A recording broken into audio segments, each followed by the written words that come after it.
another bad day on the road for Newcastle, wasn't it? Really? Down on the South Coast, yet again, more drop points on the road for Eddie Howe's men. And look, the Amex is not an easy place to go for any football team, Brighton are well drilled. They seem to be able to get themselves up for the so-called bigger games in the Premier League as well. Remember, they beat Manchester City earlier in the season. But something at the moment when I watch Newcastle United doesn't look quite right.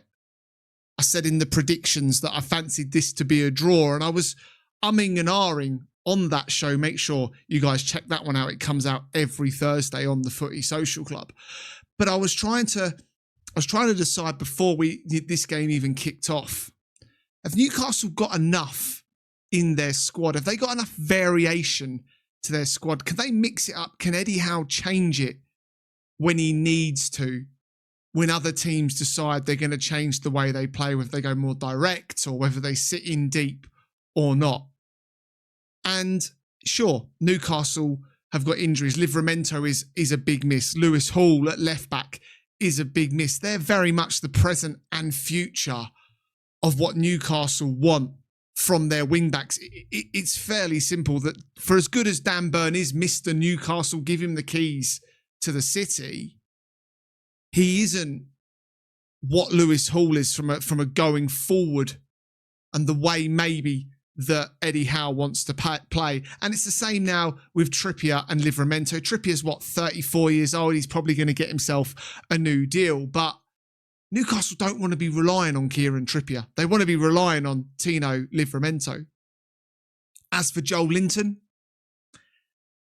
I don't know what's going on there, but I don't think Joel Linton this season has either looked fit, he's off the boil, whatever it is, Joel Linton doesn't look right. And whilst he doesn't look right, Newcastle ultimately are carrying a player. And you don't need me to tell you that everyone, every team in the Premier League needs all 11 at full tilt if you want to pick up 3 points in a game week. And at the moment, Newcastle are struggling. And yes, it's early in the season. There's been 8 games played so far, and Newcastle are 12th with 9 points. But you don't want to get yourselves too far away from the ambitions of being back in the Champions League. And Newcastle fans, I'm sure you'll sit there and say, loads of time to go. We're, 5 points off being in 5th spot and whatever else. And look, Bournemouth and Sunderland and Palace, they're all going to fall away. Quite possibly. But what's to say that Newcastle are going to improve this season? And we're back to the same old questions. Can Newcastle manage both the Champions League during the week and then the Premier League on the weekend? And this one's off the back of an international break, and I'm sure Newcastle fans will say, it's hard. They don't have the squad depth that some of the biggest squads have. But they've got to find a way to make sure on a Saturday they compete. They can go into Champions League midweek and compete. And then rinse and repeat and do it all again come Saturday or Sunday later that week. It's 3 games a week now, pretty much, with the Champions League in the run-up to Christmas, where the fixtures come thick and fast. And to be honest, I don't think there's enough Newcastle players turning up at the moment. When it was 0-0, Bruno probably should have scored. Sven Botman had a chance at the back post. Wouldn't necessarily take this show to break down how Newcastle necessarily played. But what is really clear to me is Nick Woltemade has settled in to life at Newcastle exceptionally well. But with that, Newcastle right now are over-reliant on the goals that Nick Woltemade is scoring. I think Anthony Gordon probably comes a close second. I think his performances have been pretty good. Obviously, Newcastle have missed him for parts of the season following that red card against Liverpool. And yesterday, I thought he was probably Newcastle's best player on the pitch. He was putting balls into the box, but there was nobody there. And sure, you're missing Johan Wissa, who's yet to feature for you guys. But you need Bruno to turn up.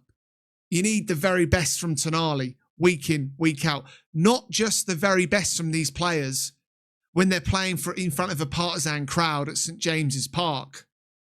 You know, where that is a cauldron of fire. It's so difficult to play against. Newcastle have got to be better on the road. I think they make it too easy, if I'm really honest. Whether it's the fact that you're travelling from north to south, I don't know what it is. But right now, it's not good enough. And, you could look at the stats on screen there, 54% possession. But stats don't tell the whole story. 16 shots, only 3 on target. That's not good enough either. Ramsey is back in training, but only plays sort of 20 minutes. Yesterday, Eddie Howe, there seems to be caution around trying to protect all these players. And is that because of squad depth? Is that because of the quality outside of your 1 to 11 is not quite there? Because if Joe Linton's not doing it in a Newcastle shirt, then he is a lead weight. Not a dead weight, he is a lead weight. You are literally carrying a piece of muscle around a football pitch because he's not technically the best. What he does is offer great physicality to that midfield. He puts in a great work rate. He now enables the likes of a Guimaraes and a Tonali to be more offensive. That's what I think Joel Linton does. He doesn't really add goals or assists or anything like that. He gets the Newcastle fans G'd up. But I think his place is seriously under threat. And I think Jacob Ramsey getting himself fit, I think will add another dimension. But there's calls from other channels, from Newcastle fans, for Lewis Miley to start in that Joel Linton position. Because if he's not fit or he's out of form, then get him out of the team, Eddie Howe. Especially on the road. Lewis Miley's a top talent, can definitely play in those positions. And if it's the like of Jacob Ramsey have been back in training 2 or 3 weeks, then you've got to roll the dice and play these players. If they break down with injury again, so be it. But you've got to play them. Because as hard as it is at Brighton, Newcastle have still got to be going there saying, we're going to get a point from this game. But others have got to step up. I'm going to talk about Anthony Elanga in a minute as well. He's more hot and cold than what Newcastle also need right now. Brilliant against Barcelona in the Champions League. Brilliant against Union SG as well, I thought. But in the Premier League, he's simply not delivering, and it depends on what you like as a footballer. Do you like raw pace? Do you see that as his weapon? Do you like players with technical ability that maybe not the quickest? I'm thinking of like the likes of a Mesut Ozil or Santi Cazorla back in the day as an Arsenal fan. Do you like those technically gifted players? Or do you like that raw pace that gets down the wing and cuts the ball back to your waiting striker? They do a lot of damage. Wingbacks will tell you they don't like playing against pace. Elanga had a chance with the ball yesterday. I think it was 4-on-3 or 5-on-4, whatever it was. And he left the ball behind. You can't do that. You can't do that. It's not working for him at the moment in the Premier League. And, Eddie Howe needs him to work week in, week out. And I think with the new director of football coming in, I think Newcastle have got to look at a few targets that maybe they can do to add a second layer of depth to this squad. Midfield, up top as well. I think you need another striker. Voldemar, sure, he is doing it. But he proclaims to be only a 10. Visser is not an out-and-out 9 either. And with the likes of Wolves doing so bad in the Premier League, I'd be seriously asking questions of their board come January for Strand Larsen. He's a 9, a proper 9. And given the service that the likes of Jacob Murphy can create, that the likes of Anthony Gordon can create. I mentioned that earlier. I thought Gordon was really good in the Newcastle performance yesterday. Barnes as well can do it. I think a Strand Larsen could be an answer. Yes, Visser is going to score goals for Newcastle. I have no doubt about this. The Newcastle 1 to 11 has more quality than what was there for Brentford. But more is needed. More is needed at the back as well. Lewis Hall's had his injuries. You need, Dan Burn, he's in and around the England squad. He's consistent for Newcastle. But is he consistent enough to make Newcastle better week in, week out? I'm not so sure. I think Malik Chow is excellent. I think he was really good yesterday. He has, like Nick Voltemata, settled into life for Newcastle really, really well. And building a partnership of Voltemata and Sven Botman is going to be really crucial. But you need points. You need points before it becomes 8, 9, 10 points away from being in and around the Champions League. You know, from a Brighton perspective, as I said at the very start, they turn up, they do it week in, week out. When it's Danny Welbeck as well. At home, they're a different kettle of fish. They are so good, a bit like Newcastle. They bully teams. Their style of play bullies teams. Away from home, they have these two teams are quite similar. They have the same problems. But week in, week out at home, Brighton are a good side. You know, and Danny Welbeck continues to roll back the years. He's arguably better now than what he was when he was in his prime at United and Arsenal and teams like that. You know, and obviously he puts Brighton ahead and he wins it late. But when Voltemata scored the goal, and it was a beautiful finish. For a big man, he has got great feet. He's got a great footballing brain as well, you know. Tie him down to an even longer term deal because other clubs will be watching. But at that point, I'm thinking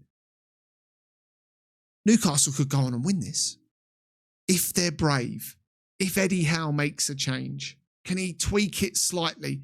Because typically when teams score late on, the other team wants to sit back. But credit to Brighton, Hertzler, Danny Welbeck goes through the middle, and that was kind of the story of the game. I felt like Brighton were able to play through the middle of the park quite easily and get the Newcastle defence under quite a bit of pressure. And that's where I said Joe Linton, for me, is not doing it in a Newcastle shirt at the moment.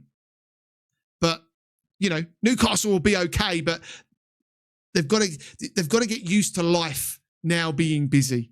It's Champions League next week. Got to go and put a performance in there. Or do you just focus on the Premier League, take the money, don't get through the group stages or the league stage of the Champions League, and try and rebuild and get going again, get the Champions League and maybe compete next season? Eddie Howe's got a decision to make, I think, at the moment, because if you become too far adrift, then it's Europa League and then the build stops again or it pauses slightly. Who knows? Wasn't a great performance yesterday from Newcastle. Eddie Howe's got to think about it. They need to get players fit. And if those players get fit, they've got to take chances with them. Get Jacob Murphy back in that side. What he did last season, he deserves to start week in, week out. I said during the course of the summer, he can consider himself very, very unlucky not to be starting week in, week out in that Newcastle shirt. As I mentioned, guys, prediction show every Thursday. Make sure you're checking that one out as well. Not just Newcastle, right the way through the Premier League as well.